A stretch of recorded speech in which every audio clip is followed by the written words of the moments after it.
everyone. This is John and Jackie with OpenLove101.com, and we are with Kara again today. Hey, Kara. She is our manager here in Houston at our Collect Club, and we wanted to talk a little bit today about being empathetic with yourself. And what do I mean by that? You know, I think a lot of times when couples are contemplating getting into the swinger lifestyle, if they come up against an obstacle, sometimes their coming up against that will cause them to say, oh, well, this, maybe this lifestyle isn't for us, because we've come up against this, and not really giving themselves the opportunity to experience and experiment with the lifestyle more than just maybe that one time. And I know when we were all discussing, Kara, you had an example of when you've come up against something like that, when you were first in the lifestyle. You want to share? So you don't ever really know what emotions you're going to go through. It's kind of like eating a food you didn't like when you were 5 years old, like broccoli. Well, you try it when you're 25 and you might like it. That's right. I know that happened to me. So, it's just at different points in your life, you get to experience different emotions, and swinging helps bring those out. Right. And it's hard to deal with them sometimes. Yeah. So did you ever have a moment when you were first swinging that, caused you pause? And then if it did, then how did you continue forward in the lifestyle? It was probably the first year we tried it, and we were in a group setting, and there was a bunch of stuff going on. It was crazy pool table night. And the next morning I woke up and I had a pressure on my chest. I was like, I need to go home now. Like something's not right. And I almost felt ashamed. Like I needed to cleanse myself. I need to go home. I need to take a shower and process. Right. And I guess I don't really have a give up attitude, because at that point, when you start feeling something like shameful, you almost don't want to do it again. Right. But, me and my partner, we discussed it, we talked about it, and that really helped us get through that part. Communication once again. Communication once again. And I think that's kind of the pivotal point a lot of times with the swinging lifestyle is that communication.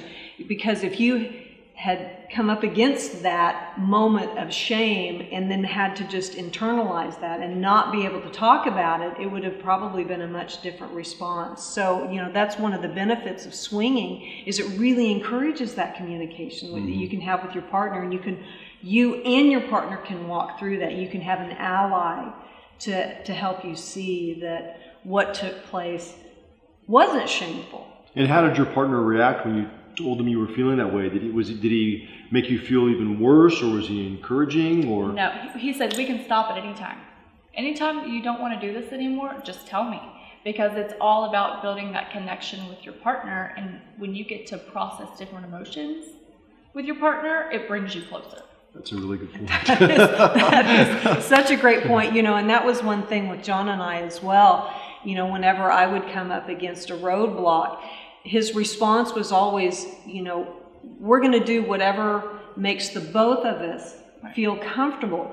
And sometimes it's just having that response. Again, like I said, knowing that you have that ally, that support group with you, it helps ease some of those fears, just because that person not is just willing to, give up something, because they're not. They're wanting to make sure that everybody that is involved, in the partnership feels good, because that's another part of swinging, is this compersion, this being happy in your partner's happiness. Mm-hmm. Right. So I think that plays a big role in it as well. I think so too.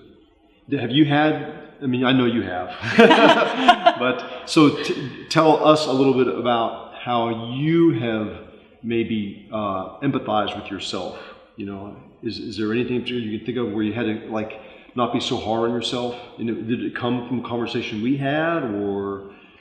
Well, and I think again, when you come up against a situation where maybe you're not feeling comfortable, or you're feeling a little overwhelmed, and your immediate response is, oh, this must not be for us because it's causing some kind of angst, and so then you stop. And I'm not saying that there's anything wrong with stopping, so that can be a warning to us that maybe something's not right, or this, maybe it isn't for us.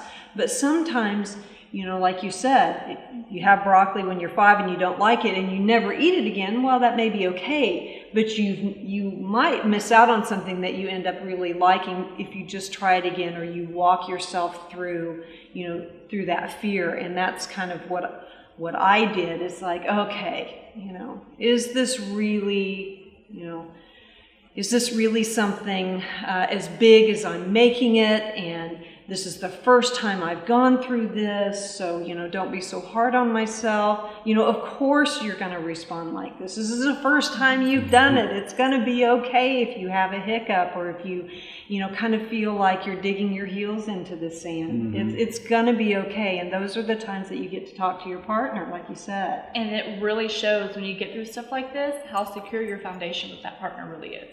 Yes, that's the other great benefit is not only do you get to work through a fear and learn to be empathetic towards yourself, but you also see how close it brings you to your partner, because there's vulnerabilities involved and there's support, and everything just kind of gets wrapped up and creates this tightness that you can stand on. It is a great foundation. And I think a lot of times the emotion she was talking about is shame, and we talked about that in one of our other videos as well. Shame can really put the brakes on things, and it's you're feeling shame for things that maybe had happened in the past, or things that you read about or heard about, and to be able to process those with your partner, I think for your partner, each other, to walk through those shameful or guilt feelings is really important to do, as opposed to just holding them on. Even if you decide not to continue in the swinger lifestyle, at least get those feelings out there, I think is important, because holding that stuff inside can be detrimental to you and how you feel about yourself. Yeah, absolutely. And, and it's about giving yourself that time. This is a process, and we've talked about this. There's not a time frame in which you have to, that you have to do in swinging. I mean, there's nothing that says that you have to accomplish certain feats at a certain time frame. You can go as slow or as quickly as you feel comfortable with, but it's all about giving yourself that time, giving yourself that permission to just feel what you feel, go through it, go to your partner, and it gives your partner the opportunity to be that support system for you, and just like you're going to have that opportunity to do it with your partner as well. So, and you can also talk to other people. Oh yes. I mean, we learn a lot from Kara, and we learn a lot from Jackie and Dawn.